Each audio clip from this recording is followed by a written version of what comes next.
Bureau report Bhavnagar Dinesh Kumar પી બાબરિયા ઘેટી। નમસ્કાર દર્શક મિત્રો, આપ જોઈ રહ્યા છો આ HRPC ન્યૂઝ। હું છું સોલંકી દર્શના। ગીર ગઢડા પોલીસે અનુસૂચિત જાતિ સમાજની દીકરીને 2 દિવસ બેસાડી પણ ફરિયાદ ન લીધી અને દીકરી ન્યાય માટે વલખા મારતી રહી, પણ ગીર ગઢડાના જમાદાર ધીરુભાઈ સિંધવે દીકરીની ફરિયાદ ન લેતા આખરે દીકરીએ મરી જવાનો વિકલ્પ પસંદ કરી હાથને નસ કાપી, જેની જાણ રવિરાજ ન્યૂઝના તંત્રી શ્રી રામજીભાઈ ચાવડાને થતાં ઘટના સ્થળે પહોંચી કોડીનાર હોસ્પિટલમાં દાખલ કરી અને કાયદેસરની કાર્યવાહી કરાવી દીકરીને ન્યાય મળે તેના માટે જહેમત ઉઠાવી હતી, જેમાં રામજીભાઈ ચાવડા સાથે इंडिया क्राइम न्यूज़ मंत्री एडिटर कनुभाई चांटपा और मनोजभाई चांटपाए भारी मेहनत थी फरियाद लेवड़ावामां आवी हती। रिपोर्टर कनुभाई चांटपा, गीर सोमनाथ। ज्योति, अच्छा तमे गीर गढ़ड़ा पोलीस स्टेशन फरियाद करवा गयेला हता त्यारे शुं बनाव बन्यो हतो ए तमाम विगत साची अने सत्य रजू करो। त्यारे अमने अमारा गामे અમારા ગામના બધા આગેવાનોએ અમને છોકરાને ને છોકરીને ને એના ઘરનાને એને ભેગા કર્યા હતા। એટલે મેં એમ કીધું કે મારા છોકરા સાથે વાત કરી કે મારી સાથે આ બધું શું કામ કર્યું। હું અને મેં એ છોકરા સાથે 3 કલાક વાતચીત કરી અને બધી વાત કરી।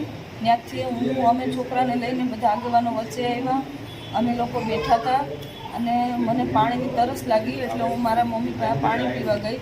ત્યાં એ છોકરાના મમ્મી આવી અને છોકરાને લઈ અને ગાડીમાં બેસાડી ને ભાગી ગયા અને છેલ્લે એટલું બોલતા ગયા કે અમે ગઢડા પોલીસ સ્ટેશને જઈએ। એટલે મને એવું થયું કે ગઢડા જાય એટલે મારે પણ ગઢડા જવું। હું એની પાછળ ગાડી લઈને ગઢડા અમે પી ગયા।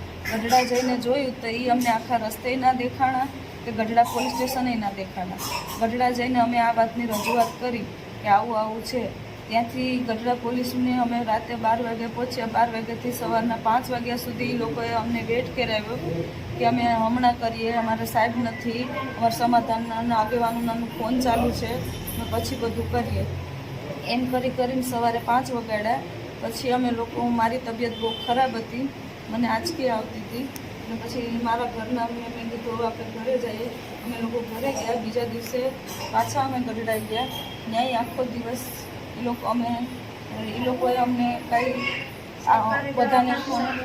બધાને ફોન કરવાનું કે મારી તબિયત એટલી ખરાબ હતી કે હું ત્યાં બેસી નથી શકતી, હું ત્યાં પોલીસ સ્ટેશનના પગથિયા નીચે સૂઈ ગઈ હતી। તોય પણ એ લોકોને એવું ના થયું કે અમે આ છોકરી ઉપર કંઈક એક્શન લઈએ। પછી પેલો જે યુવક હતો એ યુવક પોલીસ સ્ટેશને હાજર હતો નહીં, એ છોકરાની એવી કમ્પ્લેન એ લોકો એમ કે છોકરો ફરાર છે, પણ છોકરાને ગોતવાની કે કંઈ પણ કોશિશ ન કરી કે બધી પૂછપરછ મને જ કરતા હતા। એ છોકરો તમે પેલું કીધું ને કે એની માં છે પોલીસ સ્ટેશનેથી છોકરાનો હાથ પકડીને લઈ ગઈ, એ ક્યારે? એ વાડીએથી રાતે 12 વાગે ત્યાંથી અમે થોડીક પાણી પીવા માટે ઊભી થઈ એટલે છોકરાની માએ એનો હાથ પકડી એ 2 વ્હીલરની અંદર બેસાડીને વહી ગઈ। પછી મેં એ છોકરાના ભાઈને ફોન કર્યો કે રણજીત ક્યાં છે, તો એના ભાઈએ એમ કીધું કે એને 4 વ્હીલમાં બેસાડીને કોક ક્યાંક લઈ ગયું। એ જ વાત મેં ગઢડા પોલીસને પણ કરી હતી। ગઢડા પોલીસે શું થયું? ગઢડા પોલીસે એમ કીધું કે છોકરો ફરાર છે। એ લોકો ખાલી એમ જ કે આગેવાનોનો ફોન ચાલુ છે। મેં એમ કીધું કે મારે અરજી કરવી છે, મારે કેસ કરવો છે। તો એ લોકો કે હા ઘડીક બેસો હમણાં કરીએ, હા ઘડીક બેસો હમણાં કરીએ, એમ કરીને આખો દિવસ કાઢ્યો। પછી મારી તબિયત વધારે ખરાબ થઈ। પછી મેં મારા મમ્મીને કીધું કે મમ્મી મને મારાથી રહેવાતું નથી, મને હોસ્પિટલમાં દાખલ કર। પછી ગઢડા સરકારી દવાખાનામાં મને દાખલ કરી। ત્યાંથી આવ્યા પછી પણ હું પોલીસ સ્ટેશને ગઈ, મેં ત્યાં જાણ કરી કે તમે શું કરો। તો એ ત્યાં એક ધીરુભાઈ જમાદાર કરીને ભાઈ હતા, એણે એની રીતના લખી ને એવી રીતના લખ્યું હતું કે છોકરો ફરાર એમ લખીને મારી સિગ્નેચર લીધી।